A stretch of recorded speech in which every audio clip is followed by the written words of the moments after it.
The temperature had dropped to 18 degrees below zero, and Callum McKay sat inside his earth dome wearing only his wool shirt, feeding small sticks to a fire no larger than a cooking flame. 200 yards away, Ewan Sutherland's cabin glowed orange through every crack and gap as he burned through his fourth cord of wood in 3 days, shivering despite the roaring blaze. Before we continue, drop a comment, letting us know where you're watching from, and if stories of forgotten frontier wisdom speak to you, hit subscribe because tomorrow's tale might just change how you see survival. The winter of 1846 arrived early in the Minnesota Territory, catching even experienced trappers off guard. By mid-November, ice had already formed thick enough on the smaller lakes to support a man's weight, and the morning frost turned the birch forests into galleries of white skeletal branches that creaked in the wind. Callum McKay stood outside the log cabin he shared with Dermot Brennan, watching his breath crystallize in the air as he split firewood. The pile beside the cabin had already diminished noticeably, and they were only 6 weeks into what would likely be a 5-month winter. Callum was 31 years old that season, a Scottish Highlander who had come to America 9 years earlier with little more than his father's axe and a head full of stories about fortunes waiting in the wilderness. He had learned trapping from French-Canadian voyageurs at Fort Snelling, spending 3 brutal winters as an apprentice before he understood enough to work independently. He was methodical by nature, the kind of man who checked his trap lines in the same order every day, and who never left camp without verifying he had flint, steel, and tinder wrapped in oiled cloth. Dermot Brennan emerged from the cabin carrying 2 tin cups of coffee, steam rising from both. He was 5 years younger than Callum, an Irishman from County Cork who had fled the early signs of potato blight and found himself in the northern wilderness almost by accident. They had partnered 5 years ago after meeting at a trading post, discovering they worked well together because neither man talked excessively and both understood that survival required attention to small details that kept you alive when larger gestures failed. Their cabin was typical of frontier construction in the territory. They had built it the previous autumn in 4 long days of work, selecting pine logs roughly 10 inches in diameter and notching them at the corners using the saddle notch technique that every trapper learned early. The walls were 7 logs high, creating an interior space roughly 12 feet by 14 feet. They had chinked the gaps between logs with a mixture of mud and moss, stuffed dried grass into the larger openings, and constructed a door from split planks held together with cross-bracing. The roof was poles covered with bark and a thick layer of sod. A stone fireplace occupied one corner, its chimney built from river rocks mortared with clay. The cabin kept out most of the wind and most of the rain. It was dark inside even at midday because the single window was covered with scraped deerskin that admitted only diffused light. The dirt floor stayed perpetually cold, conducting heat downward no matter how large the fire burned. But it was shelter, and shelter was the difference between surviving winter and dying in it. Or so Callum had believed until the season that would change everything he understood about staying alive in the cold. December of 1847 brought cold that felt different from ordinary winter, the kind of cold that made trees crack like rifle shots in the night, that turned exposed skin white in minutes, that seemed to pull the air from your lungs when you breathed. Callum had experienced harsh winters before, but this cold carried a weight that made experienced men nervous.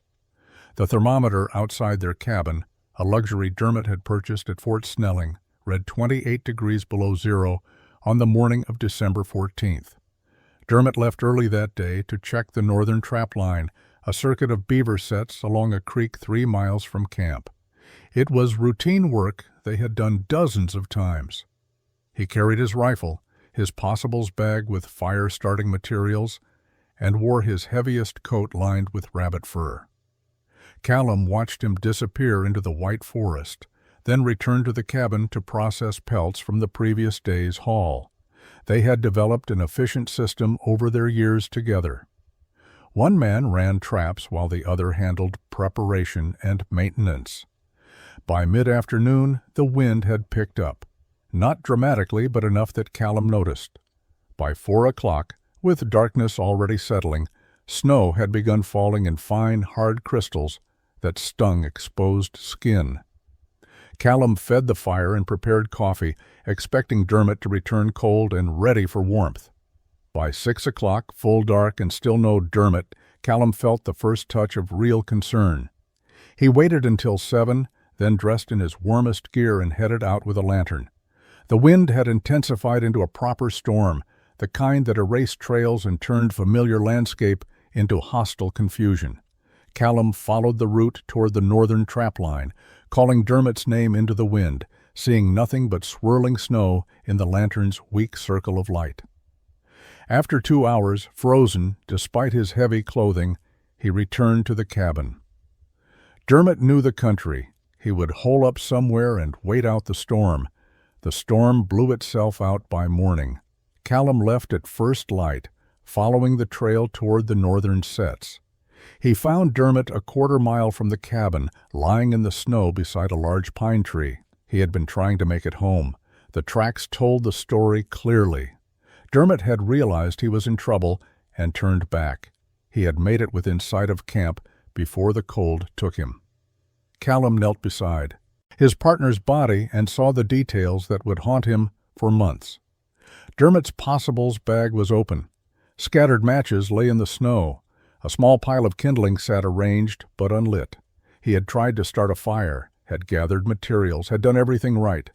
But his hands had stopped working before he could strike the flame. 20 minutes of warmth would have saved him. The cabin was 200 yards away. He had died within reach of safety, defeated not by distance, but by time and temperature. Callum buried Dermot on a hillside overlooking the creek where they had run their northern trap line. The ground was frozen 18 inches deep, and it took him 2 full days to excavate a grave using a pickaxe and iron bar heated repeatedly in a fire. He marked the site with stones arranged in a cairn and spoke no words over it because words seemed inadequate for what had happened. Then he returned to the cabin and spent 3 days sitting by the fire, unable to work, unable to think about anything except those scattered matches in the snow. Other trappers would have grieved and moved forward. Death was common enough in the wilderness that most men developed a philosophical acceptance of it. Callum could not move forward. He kept returning to a single thought that refused to leave him alone. Dermot had not died from lack of skill or preparation. He had died because their shelter, the cabin they had built with confidence and care, only functioned if you could reach it and feed it constantly with wood. The cabin required a massive fire to provide even marginal warmth. On the coldest nights, they burned wood so fast that one man had to wake every 2 hours to feed the flames or risk freezing before morning. The walls, despite chinking, leaked heat through dozens of small gaps. The door, despite being well fitted by frontier standards, allowed cold air to seep around its edges. The chimney, necessary for venting smoke, pulled warm air out of the cabin continuously, requiring even more wood to maintain temperature. Callum began to see the cabin not as shelter, but as a bargain with very specific terms. It would keep you alive if you could reach it, if you could gather enough wood, if you could tend the fire constantly, if the weather did not trap you outside for even a few hours. Dermot had failed only the last condition, and it had killed him just as surely as a rifle ball. He started paying attention to things he had previously ignored. The root cellar where they stored vegetables stayed warmer than the cabin, even though it was nothing but a hole dug into the earth and covered with logs and sod. Native food caches, pits dug into the ground and lined with bark, somehow kept their contents from freezing even in deep winter. He remembered an Ojibwe guide mentioning winter hunting shelters built low to the ground, structures that required no large fires yet kept men alive through brutal cold. The dangerous thought emerged slowly, taking weeks to form into something Callum could articulate even to himself. What if the problem was not that winter was too cold, but that trappers built the wrong kind of shelter? What if there was a way to build something that worked with cold instead of fighting it, that used the earth itself instead of trying to create a wooden box that resisted everything the wilderness offered? By February, other trappers began noticing that Callum McKay was asking strange questions. Spring came late in 1848, but when the ice finally broke on the rivers, Callum packed his winter's accumulation of pelts and headed to Fort Snelling. Most trappers made the journey to sell furs, purchase supplies, and spend a few days drinking and gambling before returning to the wilderness. Callum sold his furs but spent his time differently.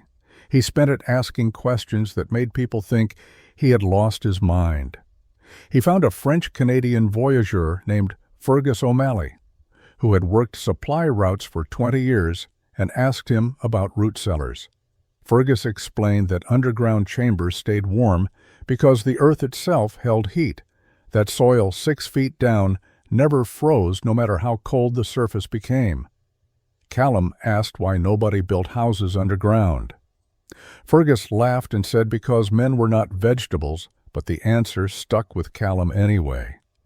He talked to a stonemason working on an addition to the fort's commissary, a German immigrant who spoke broken English but understood buildings. The mason explained thermal mass, though he did not use that term. He said stone walls soaked up heat during the day and released it slowly at night, that mass and weight created stability in temperature. Heavy materials changed temperature slowly. Light materials changed temperature quickly. A thick stone wall stayed warm long after a thin wooden wall had gone cold. Callum visited a trading post where Ojibwe hunters occasionally brought pelts and waited 3 days until a group arrived. Through a translator, he asked about winter shelters. An older hunter described structures built for extended hunts in deep cold, small, domed frameworks covered with bark and banked with snow. The key detail that Callum pressed for was the entrance, always a low tunnel that forced a man to crawl, never a standing doorway. The hunter explained that warm air rises and cold air sinks, that a low entrance trapped warm air inside while letting cold air stay in the tunnel. At another trading post, Callum met a Hudson's Bay Company factor who had spent time in the far north. The man described how voyageurs sometimes built emergency shelters by digging into snowbanks, creating caves that stayed surprisingly warm with body heat alone. The snow itself acted as insulation, the factor said, because it was mostly trapped air, and air did not conduct heat well. Callum spent 2 months traveling between settlements, talking to anyone who might have knowledge about staying warm with minimal resources. He studied how native peoples built, how settlers from different countries approached construction, how accidents and necessity had taught men unexpected lessons. He filled a small journal with sketches and notes, drawings of dome shapes and tunnel entrances, observations about earth and snow, and thermal principles. By late July, he had developed a theory. If Earth held stable temperature, if mass resisted temperature change, if snow provided insulation, if low entrances trapped warm air, then perhaps all these principles could combine into a single structure, something that seemed impossible by conventional frontier logic but might work precisely because it ignored convention. Callum returned to the wilderness in August of 1848 with supplies that confused the traders who sold them to him. Most trappers purchased powder, lead, coffee, salt, and basic provisions. Callum bought 2 iron spades, a pickaxe, a set of woodworking tools including a draw knife and auger, 50 feet of hemp rope, and 4 heavy wool blankets. When asked what he planned to build, he said only that he was trying something different. He selected a site half a mile from where his old cabin with Dermot had stood. The location sat on a slight rise with good drainage, surrounded by birch and pine, near enough to water, but elevated above potential flooding. He spent 3 days clearing the area and marking out a circle 8 feet in diameter. Then he began digging. The trench he excavated ran along the marked circle, 1 foot deep and 1 foot wide. He filled it with stones gathered from a nearby creek creating a foundation that would prevent settling and provide drainage. This alone was unusual. Most trappers built directly on cleared ground and accepted the inevitable shifting that came with seasonal freezing and thawing. For the framework, Callum cut 20 green willow saplings, each roughly 12 feet long and 2 inches thick at the base. He stripped them of branches and bark, then planted the thick ends in the stone-filled trench, spacing them evenly around the circle.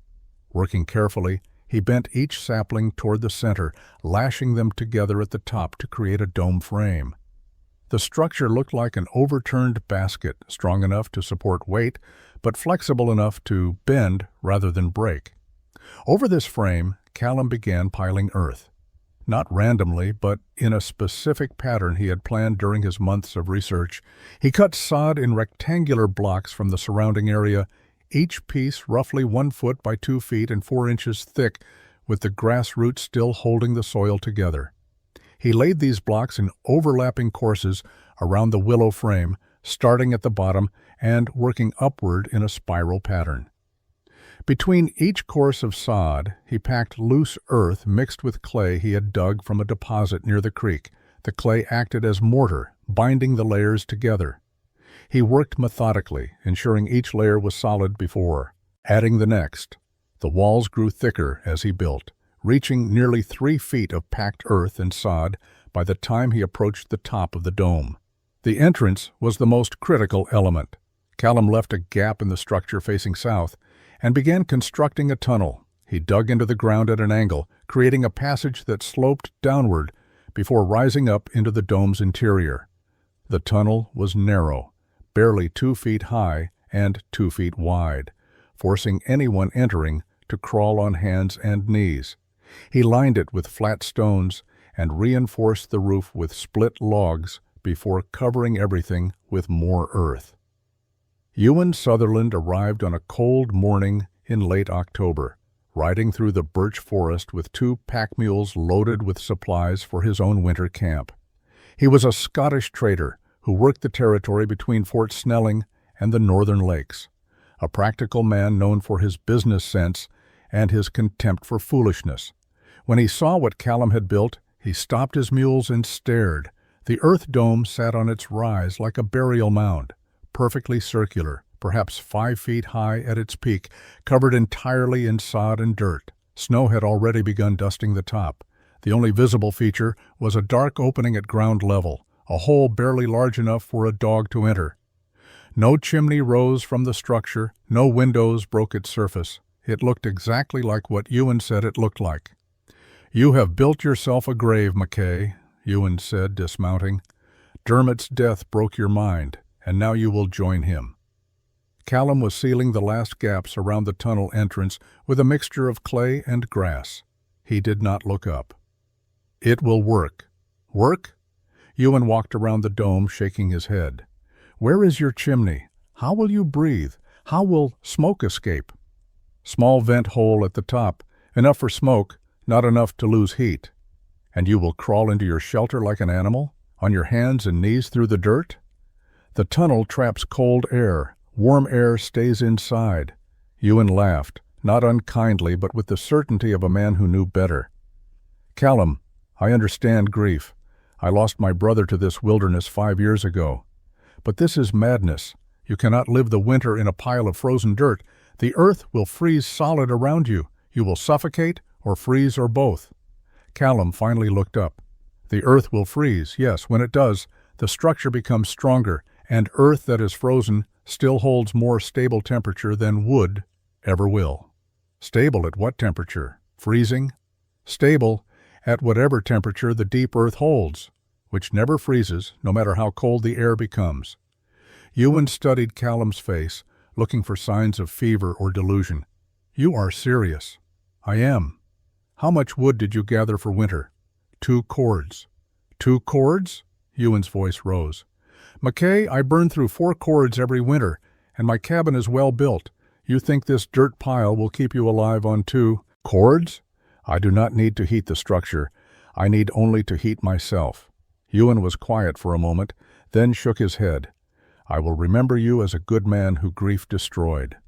When they find your frozen body in spring, I will see you are buried properly beside Dermot." He mounted his mules and rode away. Within 2 weeks, every trapper within 20 miles had heard about Mackay's dirt grave. Some rode out to see it themselves. All of them left shaking their heads. Callum moved into the dome in early November of 1848, crawling through the tight tunnel with his possessions packed in a canvas bag he dragged behind him. The interior was exactly as he had designed it. 8 feet in diameter, the curved ceiling rising to about 5 feet at the center. Enough space to stand in the middle, enough room for a sleeping platform, a small fire pit, and storage for supplies. Nothing more. He had lined the floor with flat stones laid in sand, creating a surface that would not turn to mud. Against one wall he built a sleeping platform from split logs, raising it 2 feet off the ground with storage space beneath. Shelves made from boards, salvaged from his old cabin, held his food supplies, cooking equipment, and trapping gear. In the center, he constructed a fire pit using river stones arranged in a circle, with a small opening directly above connected to a vent hole he had carefully positioned at the dome's peak. The vent was critical to his design. It was only 4 inches in diameter, lined with a hollow log section to prevent collapse. Large enough to draw smoke from the fire, small enough that minimal heat escaped. He had carved a wooden plug that fit the vent, allowing him to seal it completely when no fire burned. The first night, Callum built a small fire using sticks no thicker than his thumb. The flames were barely visible, producing more coals than flame. He expected the interior to fill with smoke, but the vent drew efficiently, pulling the thin smoke upward and out. Within an hour, the temperature inside the dome had become noticeably warmer than outside, even with that minimal fire. Over the following weeks, Callum made careful observations. As November cold settled in and the earth began freezing, the dome's structure did exactly what he had predicted. The walls became harder, more rigid, transforming from packed soil into something approaching solid stone. The willow framework became locked in place, unable to shift or settle. The entire structure gained strength from the very cold that would have weakened conventional buildings. Snow began accumulating on the dome's curved surface, building up in layers that added insulation exactly as Callum had hoped. Each snowfall made the interior warmer, the snow's trapped air preventing heat from escaping through the earth walls. By late November, with 6 inches of snow capping the dome, Callum found he could maintain comfortable interior temperature with a fire so small it consumed perhaps 6 sticks per hour. The temperature inside remained remarkably stable. While outside air swung from 20 degrees during the day to 0 at night, the interior varied only between 45 and 55 degrees. The thermal mass of the frozen earth absorbed heat from the fire slowly and released it slowly, preventing the wild fluctuations that plagued wooden cabins. 200 yards away, Ewan Sutherland's cabin leaked heat through every gap and crack. Even with a roaring fire, even burning wood constantly, the interior never rose above merely tolerable. Callum sat in his dome wearing only his shirt, comfortable and warm. The extreme cold arrived on January 9, 1849. Callum woke to absolute silence, the kind of stillness that only comes when temperature drops so low that all normal sounds freeze away. The thermometer outside his dome read 18 degrees below 0, and the sky was clear, promising even colder nights ahead. Over the next 5 days, the cold would deepen to 30 below, testing every structure and every man in the territory. Callum's routine barely changed. He crawled out through the tunnel each morning to check his nearby trap lines, spending no more than 2 hours outside before returning. Inside the dome, he maintained his small fire, feeding it sticks gathered from deadfall within easy distance of his shelter. The interior temperature held steady at 48 degrees.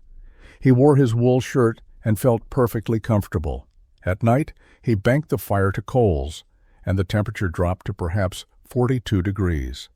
He slept under one blanket and never felt cold. 200 yards away, Ewan Sutherland was burning through his winter wood supply at an alarming rate.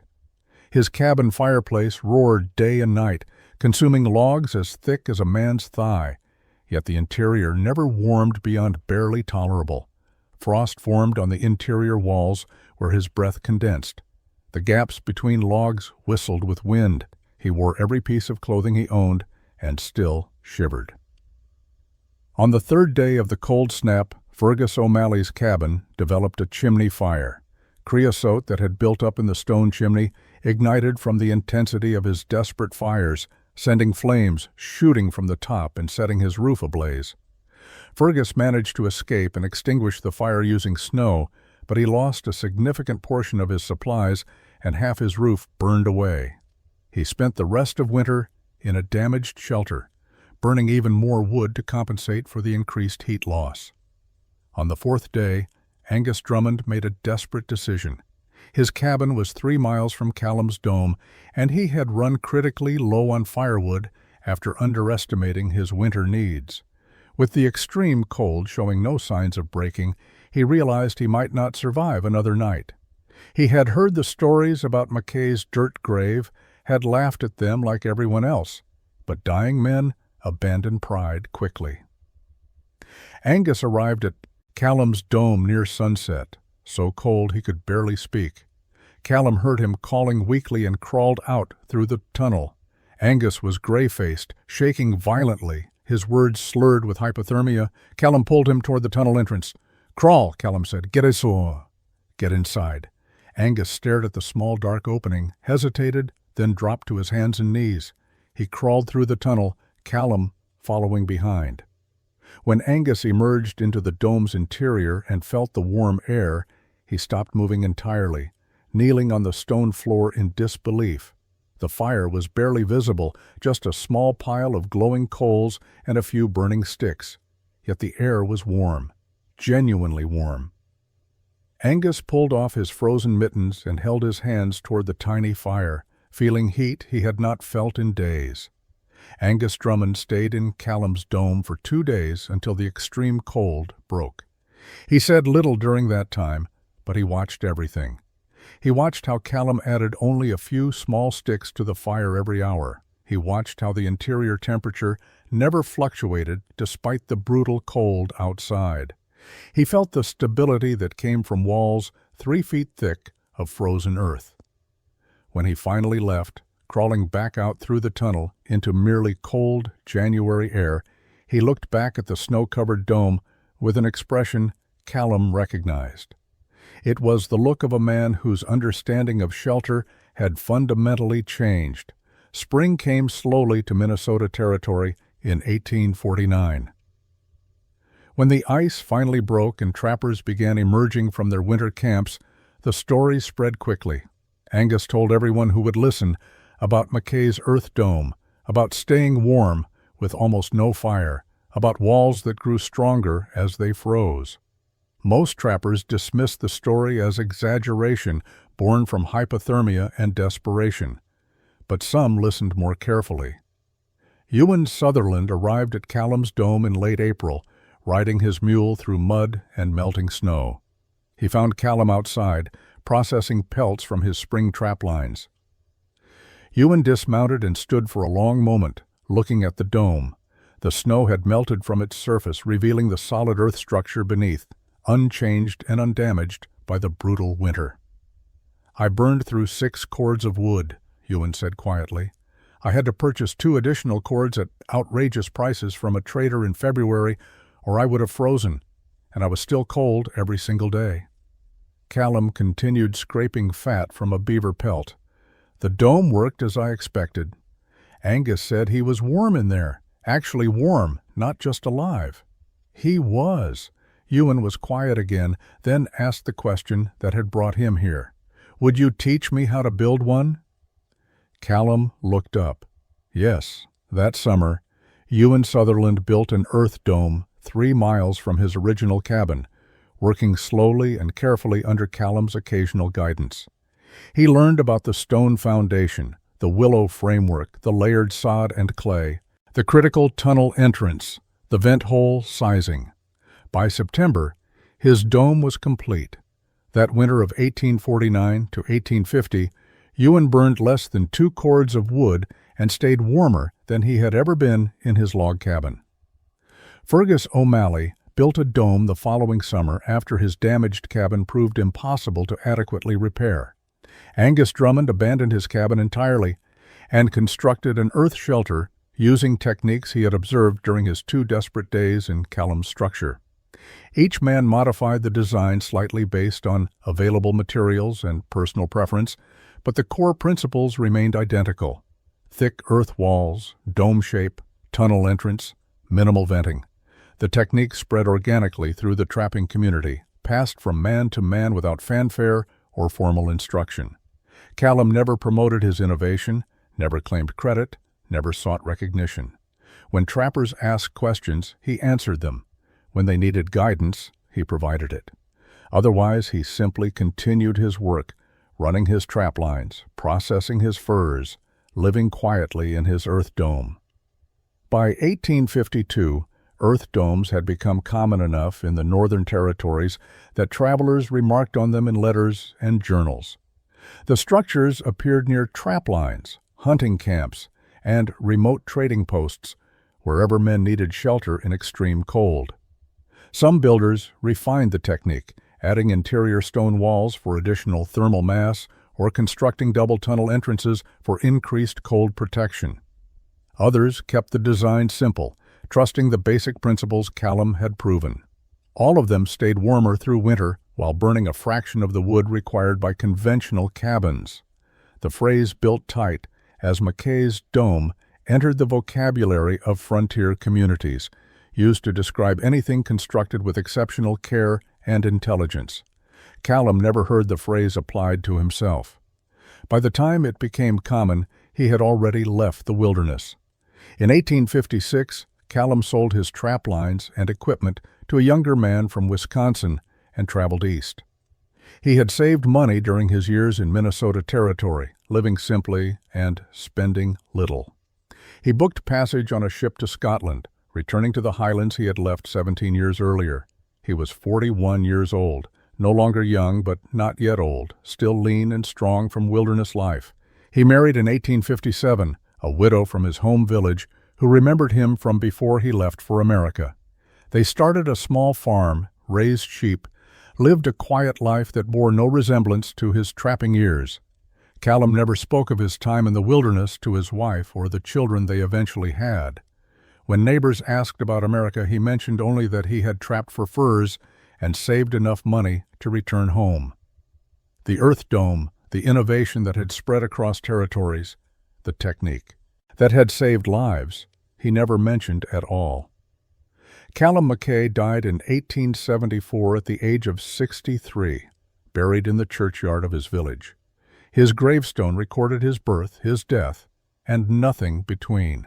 His children inherited the farm and knew their father only as a quiet man who worked hard and spoke little of his past.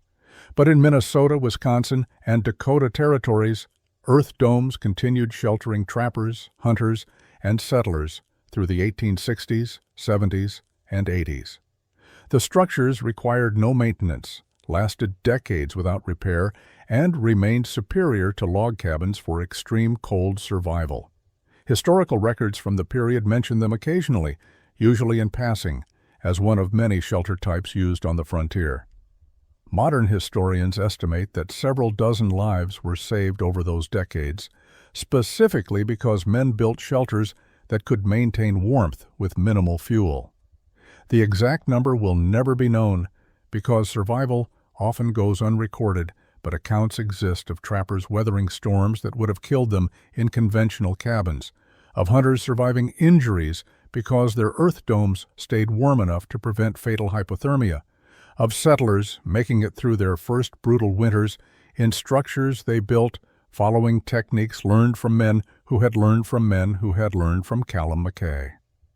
An abandoned earth dome was photographed in 1896 by a surveyor working in northern Minnesota. The image shows a snow-capped mound, still intact, still solid, surrounded by the collapsed remains of log cabins that had not survived the decades. The surveyor noted in his journal that local Ojibwe said white trappers had built the earth shelter more than 40 years earlier, that it had kept men alive through winters that killed others, that it stood as proof that sometimes the best solutions came from listening to the land rather than fighting it.